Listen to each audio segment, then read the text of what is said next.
दोस्तों, प्रॉपर्टी की ख़रीदारी के वक्त फ्रॉड से कैसे बचा जा सकता है। पाकिस्तान में प्रॉपर्टी की मार्केट, रियल एस्टेट की मार्केट बहुत बड़ी है। वक्त गुजरने के साथ साथ ज़मीन की कीमत में इजाफा भी होता रहता है। इसी वजह से ज़्यादातर लोगों की कोशिश होती है कि वो इस रियल सेक्टर में सरमायाकारी करें, लेकिन मुनासिब डॉक्यूमेंट्स और डिजिटलाइजेशन ना होने के बायस इस शोबे में फ़्रॉड भी दीगर सेक्टर्स की निस्बत सबसे ज़्यादा पैमाने पर किए जाते हैं।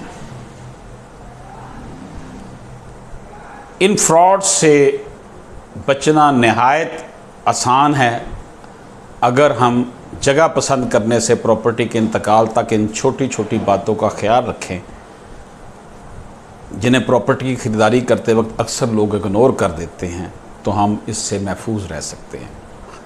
प्रॉपर्टी ख़रीदते वक्त मलकियती सबूत का तस्दीक करना ज़रूरी है कि इसके बेचने वाले के पास इसका मलकियती सबूत मौजूद है या नहीं।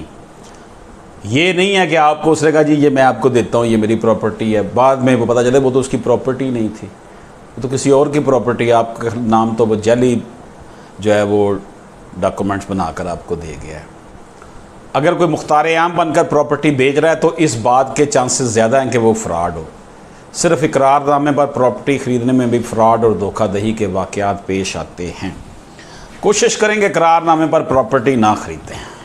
इसमें बहुत ज़्यादा, यानी कि मुख्तार आम पर भी जो है ना ख़रीदें। मुख्तार आम जो पावर ऑफ अटॉर्नी है ना, इस पर ना ख़रीदें।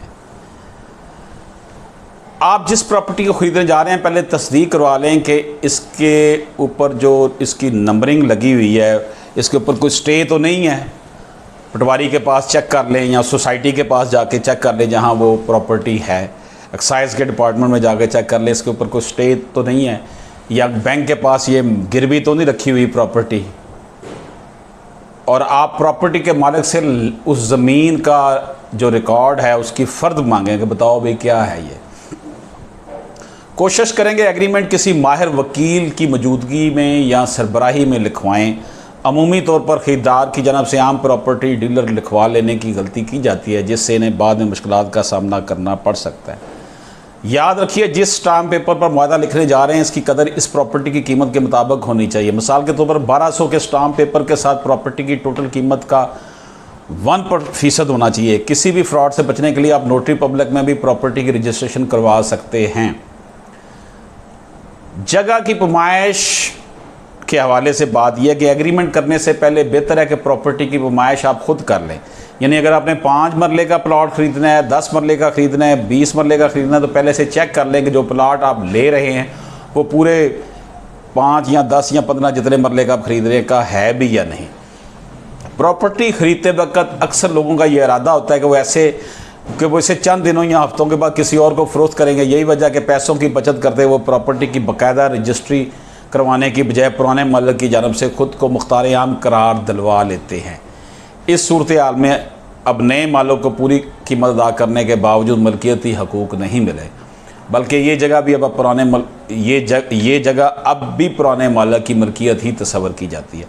अब अगर पुराना मालिक मुख्तारनामा कैंसिल करवा दे या वो फौत हो जाए तो नया मालिक अपने पैसों से फिर हाथ धो बैठता है, क्योंकि वो प्रॉपर्टी अभी तक इसके नाम पर रजिस्टर्ड ही नहीं हुई थी और कानूनी तौर पर पुराना मालिक ही इसका असल मालिक रहता है।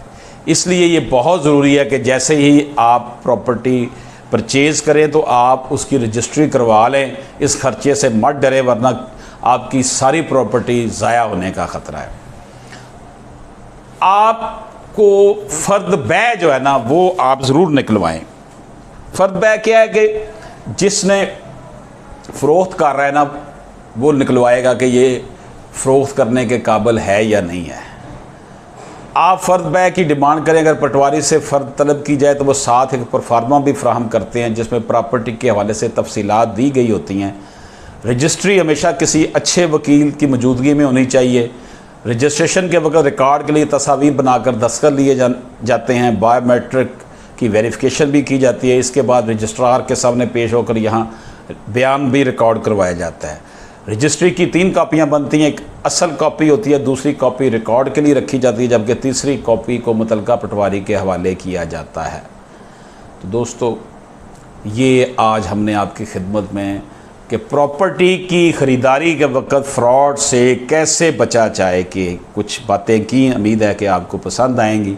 इजाज़त दीजिए, अल्लाह हाफ़िज़।